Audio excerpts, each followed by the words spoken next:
자, 오늘의 기도 제목을 통해서 오늘의 말씀을 기억하고 그 말씀의 교훈을 따라 살면 좋겠습니다. 한번 따라 하십니다. 하나님의 심판을 받지 않는 삶을 살게 하시고 날마다 회개하는 삶을 살게 하소서. 아멘. 우리가 예레미야 예가를 통해서 배워야 하는 것은 유다 백성들이 하나님의 심판을 받아 어떻게 망했는가를 배우는 것만이 아닙니다. 오히려 우리는 반대로 우리가 하나님의 심판을 받지 않는 삶을 살려면 어떻게 해야 하는가를 배워야 될 점이 있습니다. 네. 즉 우리가 심판받는 이유뿐만 아니라 심판받지 않는 삶을 배워서 하나님의 은혜와 축복을 영원히 누리는 성도가 되어야 한다는 거죠. 그것이 하나님께서 우리에게 이러한 심판의 메시지를 주시는 목적이다라는 거예요.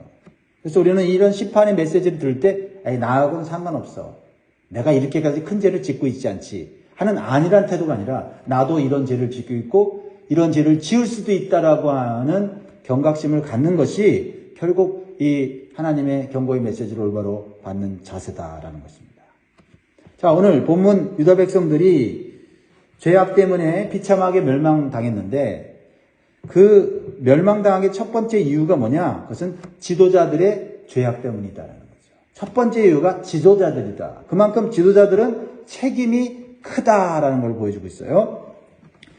그래서 우리가 심판을 받지 않는 삶을 살려면 우리가 지도자로서 바른 교훈과 바른 삶의 본을 보이는 삶을 살아야 한다라는 것입니다. 13절에 보겠습니다. 그의 선지자들의 죄들과 제사장들의 죄악들 때문이니 그들이 성읍안에서 의인들의 피를 흘렸도다. 그렇죠? 선지자들과 제사장들은 무엇을 하는 사람들이에요? 하나님의 말씀과 하나님의 뜻을 전하고 그 말씀대로 사는 것을 본으로 보여주는 지도자들이라는 거죠. 그런데 그들은 오히려 의인들의 피를 흘렸다고 말하고 있어요. 그래서 의인들은 누구일까요? 하나님 말씀대로 살려고 힘쓰는 자들이었다는 것을 볼 수가 있어요. 이렇게 죄악 많은 세상에서도 하나님 말씀대로 살려는 의인들이 있어요. 우리가 그런 사람들이 되어야 될 좀 있습니다. 세상 탓하고 사람 탓하면서 내가 더러워질 수밖에 없고 내가 죄에 빠질 수밖에 없다고 그냥 자포자기하는 것이 아니라 핍박받고 고통을 당해도 의인으로 살아가는 것. 하나님이 인정해 주시는 거죠. 그런데 영적 지도자들이 올바로 가르치지 않고 오히려 이 의인들을 핍박했다라는 겁니다. 그러니 하나님의 심판을 받지 않을 수 없다라는 거죠. 왜냐하면 이 지도자들이 탐욕과 이기심에 사로잡혀서 외식적인 삶을 살았기 때문에 의인들이 눈의 가시로 불편하게 느껴진 거예요. 그리고 하나님의 뜻대로 바른 길로 인도해야 될 지도자들이 오히려 맹인이 되어서 사람들을 잘못된 길로 인도하였던 것입니다. 14절 보세요. 그들이 거리거리에서 맹인같이 방황하며 그들의 옷들이 피에 더러워졌으므로 아무도 만질 수 없도다. 여러분, 지도자가 영적으로 맹인이 되면 다른 사람도 맹인이 되게 만드는 거다. 그것은 매우 큰 죄가 아닐 수 없습니다. 자신도 죄를 짓는 거지만 다른 사람도 어둠 속에 들어가고 잘못된 길로 가게 하는 것은 더 큰 죄다. 그래서 선생이 된 자들은 조심하라고 했어요. 선생 되려고 하지 말라. 그 선생을 하지 말라는 게 아니라 선생 된 자들은, 지도자 된 자들은 더 큰 책임감을 가져야 된다는 거죠. 이거는 사실 목회자들에게 주시는 경고의 말씀이에요. 이 말씀을 목회자들이 또한 교회의 지도자들이 크게 받아야 될 말씀이죠. 그래서 예수님께서 그 외식하는 바리새인들을 크게 책망하셨어요. 바리새인들은 유대 사회의 지도자들이었거든요. 그래서 마태복음 15장 14절에 예수님이 이렇게 말씀하셨어요. 이 외식하는 바리새인들을 크게 책망하시면서 그냥 두라 그들은 맹인이 되어 맹인을 인도하는 자로다. 만일 맹인이 맹인을 인도하면 둘이 다 구덩이에 빠지리라 하시니 하시면서 마태복음 23장 15절에 화 있을진저 외식하는 서기관들과 바리새인들이여 너희는 교인 한 사람을 얻기 위하여 바다와 육지를 두루 다니다가 생기면 너희보다 배나 더 지옥 자식이 되게 하는다 라고 예수님께서 이 지도자들 때는 외식하는 바리새인들을 크게 책망하셨습니다. 우리 성도들은 누구나 세상에 대하여 지도자들이에요. 왜냐하면 세상에 빛이고 소금이기 때문에 우리가 세상에 대해서는 지도자들입니다. 그들을 올바로 인도해야 되고 올바로 가는 길이 무엇인지를 보여줘야 한다라는 것입니다. 특별히 우리는 나이가 들어가면서 모두 다 지도자의 위치에 서 있게 됩니다. 우리가 양육하고 섬겨야 될 자녀들이 있고 또 손자, 손녀들이 있어요. 그래서 우리는 지도자의 위치에 있어요. 또한 교회에서도 우리가 섬겨야 할 사람들과 그룹들이 있지요. 그래서 우리는 영적으로 맹인이 되어서 다른 사람들이 맹인이 되지 않도록 영적으로 깨어야 돼요. 나를 위해서도 깨어야 되지만 내가 섬기는 대상을 위해서도 영적으로 깨어서 말씀을 가르칠 뿐만 아니라 말씀을 따라 사는 삶의 본을 보여주어야 할 사명이 있다라는 겁니다. 우리의 사명이 해외로 나가서 선교하고 대단한 업적을 남기는 그런 것만이 아니라 우리가 가정에서, 교회에서 또 사회에서 지도자의 역할이 있다라는 사명을 가져야 한다라는 겁니다. 그렇지 않으면 주님 앞에 섰을 때 더 많이 책망을 받게 될 것을 기억해야 돼요. 그래서 주님께서 누가복음 12장 47절 48절 이렇게 말씀하셨어요. 40절에 주님의 뜻을 알고도 준비하지 아니하고 그 뜻대로 행하지 아니한 종은 많이 맞을 것이요. 48절 알지 못하고 맞을 일을 행한 종은 적게 맞으리라. 무릇 많이 받은 자에게는 많이 요구할 것이요 많이 맡은 자에게는 많이 달라 할 것입니다. 그렇습니다.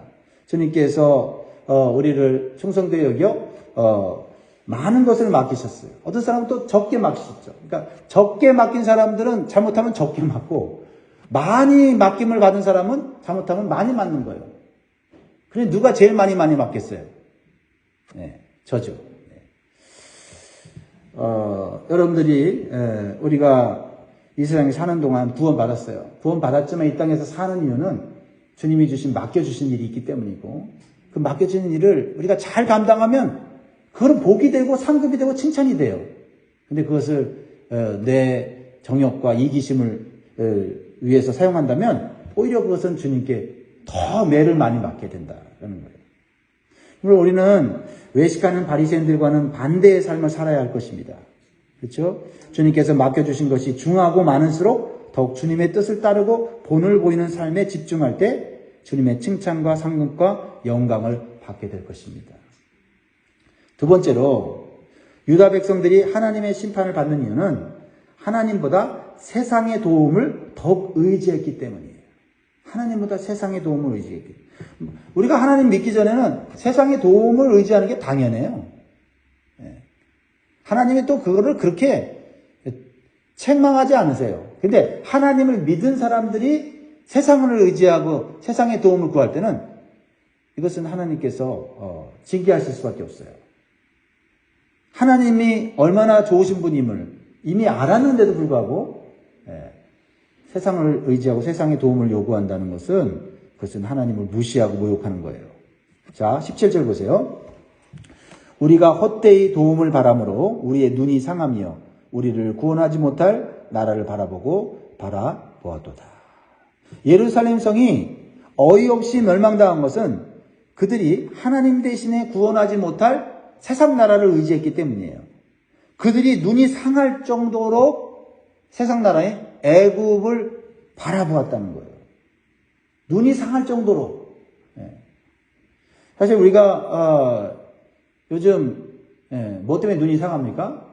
옛날에는 책을 많이 봐서 눈이 상했는데 요즘은 스마트폰을 너무 많이 봐서 눈이 상해요.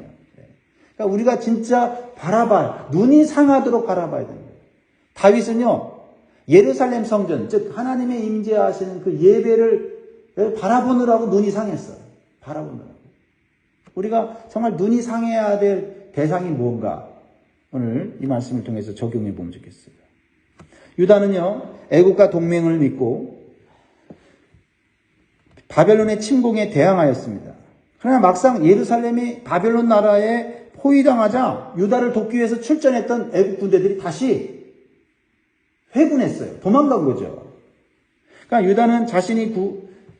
유다는 애굽이 자신들을 구원할 것이라고 철저히 믿었고 애굽도 유다를 구원해 줄 거라고 장담했어요. 그러나 결정적인 순간에 애굽은 유다를 구원하지 못했습니다. 여러분, 이것이 이 세상의 허망한 정체이고 이 세상을 의지하는 사람의 헛된 결말이에요. 여러분, 최근에도 보면 어떤 사람이 나를 도와주겠다, 어떤 사람이 나에게 큰 돈을 벌게 해주겠다, 그래갖고 혹해갖고 그 사람 의지했다가 가지고 있는 것까지 다 털리는 그런 사람들이 얼마나 많이 있는지 몰라요. 여러분, 세상은 평온할 때는 돕는 것 같지만 우리가 위기 만나면 자기들도 못 도와요. 여러분, 세상의 정체, 마귀의 정체를 여러분 우리는 알아야 되는 것이에요. 그러므로 오늘 이 말씀을 이렇게 적용해야 되겠죠. 우리는 지금 하나님 외에 어떤 것을 조금이라도 의지하고 살고 있는가? 누구의 도움을 가장 신뢰하고 있는지를 살펴봐야 돼요. 그렇죠? 우리가 하나님 믿고 예수님 믿으면서도 우리가 은근히 좀 사람의 도움을 필요로 하잖아요. 사람의 도움을 필요하니까 이 사람한테 기웃거리고 저 사람한테 기웃거리고, 그렇죠? 하나님 믿는 사람이 사람을 의지하는 모습만큼 그렇게 초라한 게 없는 거예요. 왜요? 더 의지할 대상이 있고 더 능력 있는 대상이 있는데 우리가 왜 세상과 사람을 의지합니까? 다 우리가 마귀의 미혹에 빠져서 그렇게 되는 것이지요. 기억해야 돼요. 하나님보다 더 의지하고 도움을 구하는 대상이 결국은 우리를 허망한 삶으로 인도한다는 것을 기억하고 속히 내려놓고 끊어야 돼요. 저도 참 그런 인생의 많은 경험들을 해보았어요. 그래서 오직 하나님만 의지하는 삶으로 나아가야만 하나님의 도우심을 받고 구원을 받을 수 있다는 사실을 다시 한번 깨닫게 되는 것입니다. 자, 본문 19절에 보면 또다시 하나님보다 눈에 보이는 환경을 의지하는 허망한 삶을 보여줘요. 허망한 삶을 보여줍니다. 19절 같이 한번 읽겠습니다. 시작.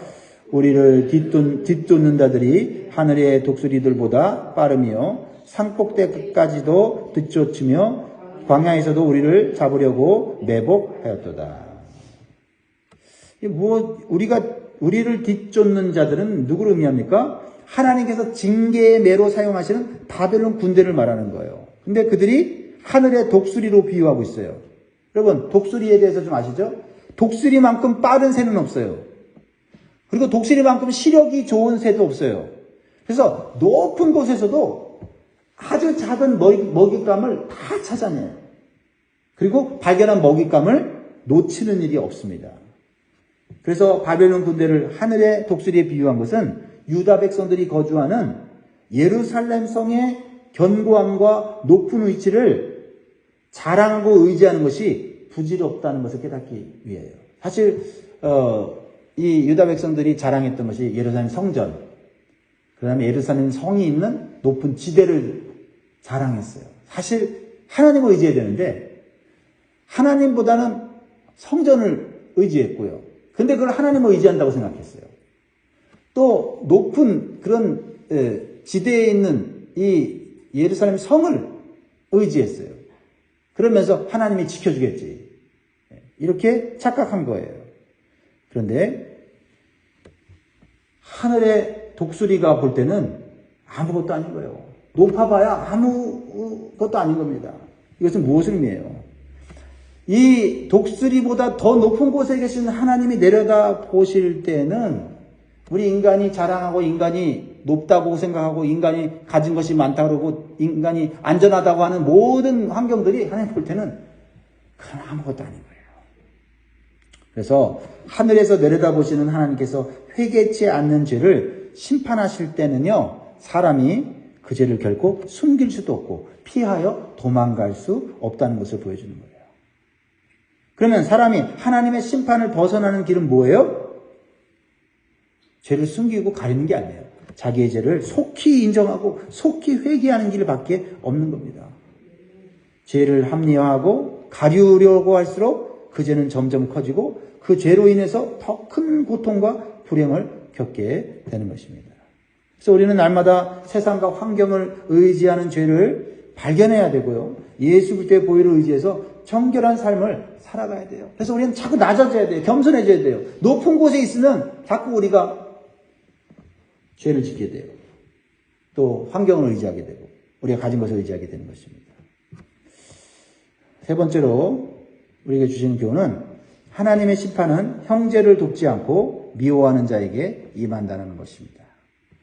하나님은 이스라엘 형제 나라인 에돔에 대한 심판을 오늘 말씀하고 계세요. 에돔은 누구예요? 에서의 자손으로서 야곱의 후손인 이스라엘과 형제 나라예요. 형제 나라. 그렇다면 형제끼리 서로 돕고 서로 화목해야 돼요. 그런데 오히려 에돔은 이스라엘 나라의 원수처럼 행동했다. 형제가 되어야 될 사람이 원수가 됐다는 거예요. 하나님은 형제를 사랑하지 않고 원수처럼 대하는 자들을 결국 기뻐하지 않아요. 성경에 보면 형제를 사랑하고 형제를 위해서 헌신할 것을 말하고 있어요. 21절 보세요. 우스 땅에 사는 딸 에돔아 즐거워하며 기뻐하라. 잔이 내게도 이를지니 내가 취하여 벌거 벗으리라. 여러분, 형제 나라인 에돔이 지금 왜 기뻐하고 있습니까? 근데 하나님께서 이 에돔을 향하여 야 기뻐해 기뻐해. 이거는 정말 기뻐하라는 게 아니라 하나님이 그들을 비아냥거리는 거예요. 너희들이 지금 기뻐하는 내용 자체가 그것은 죄다라는 거예요. 왜 그래요? 에돔이 유다 나라가 바벨론의 침공을 받을 때 돕지 않았어요. 어려운 형편에 있는 형제들을 돕지 않았어요. 오히려 그 기회를 사용해서 바벨론과 협공하여서 예루살렘에 있는 좋은 곳들을 다 약탈해 갔어요. 참 이게 형제 나라가 한 짓이다는 거죠. 그래서 오히려 형제 나라의 것들을 빼앗아서 기뻐하고 즐기고 있어요. 하나님께서 그래 기뻐해봐라. 언제까지 네가 그 형제 거 빼앗고 잘 사나보자 이렇게 말씀하시는 거거든요. 하나님께서 에돔을 반드시 심판하시겠다는 거죠. 그렇습니다. 우리가 도와야 하고 섬겨야 하고 화목해야 할 형제가 누구인지를 기억해야 될 줄 믿습니다. 형제가 어려움을 당하고 돕고 당할 때 돕고 형제가 슬퍼할 때 함께 슬퍼해주는 그러한 주님의 마음을 가져야 될 줄 믿습니다. 자, 이제 마지막으로는 우리가 하나님의 심판을 받지 않기 위해서는 어떻게 되는가? 죄를 졌어요. 징계 받고 있어요. 이럴 때 어떻게 해야 돼요? 그냥 낙심하고 자포자기하고 하나님 원망하고 아유 나 하나님 이제 버렸나 보다 하고 포기하는 게 아니라는 거죠. 네 번째로 우리에게 주시는 교훈은 심판하시는 하나님을 구원의 하나님으로 다시 만날 수 있는 삶을 회복해야 돼요. 왜 그러냐면 하나님께서는 궁극적으로 심판을 원하시는 것이 아니라 구원을 원하신다는 것을 우리가 깨달아야 된다는 거죠. 하나님의 그 마음을 깨달아야 돼요. 22절 같이 읽고 마무리하겠습니다. 시작. 딸 시온아 내 죄악의 형벌이 다하였으니 주께서 다시는 너로 사로잡혀 가지 아니하게 하시리로다. 딸 에돔아 주께서 내 죄악을 벌하시며 내 허물을 드러내시리로다. 자, 하나님은 유다 나라를 징계하셨습니다. 그리고 포로로 잡혀가게 하셨어요. 하나님이 경고하시다가 그 경고를 받지 않고 회개하지 않으면 하나님의 자녀라고 때리세요. 근데 때리는 것이 목적이 아니에요. 때려서 정신 차리고 다시 회복하기를 원하시는 것이 하나님의 계획이라는 거죠. 그래서 70년 동안 바벨론의 포로로 있다가 다시 회복하기를 계획하고 계셨다. 이것을 이스라엘 백성들이 깨달아야 되는 거죠. 또 우리가 깨달아야 되는 거예요. 하나님은 징계가 목적이 아니라 회복이 목적이라는 것을 믿어야 돼요. 그래서 우리가 하나님 믿고 있고 예수님 믿고 있다면 내가 지금 너무나도 힘든 형편에 있다 할지라도 이게 망하는 길이 아니라 나를 회복시키려고 하는 하나님의 매라고 생각하면 우리는 그 매 맞고 일어날 수 있어요. 우리는 징계받을 때 먼저 내 죄를 인정하고 회개하고 우리의 잘못된 습관을 빨리 바꿔야 돼요. 왜요? 잘못된 습관 때문에 매 맞은 거고 징계받은 거잖아요. 그래서 오늘 유다가 심판받는 그 삶의 모습을 우리는 거꾸로 살아야 되죠. 첫째는 우리는 가정과 교회의 지도자로서 바른 교훈과 바른 삶의 본을 보이는 삶을 살아야 되겠습니다. 두 번째로 세상과 사람의 도움보다는 하나님의 도움을 더욱 의지하고 구하는 삶을 살아야 되겠습니다. 또한 고통당하는 형제와 이웃을 사랑하고 섬기는 삶에 우리는 많은 시간과 에너지를 사용해야 될 줄 믿습니다. 기도하겠습니다.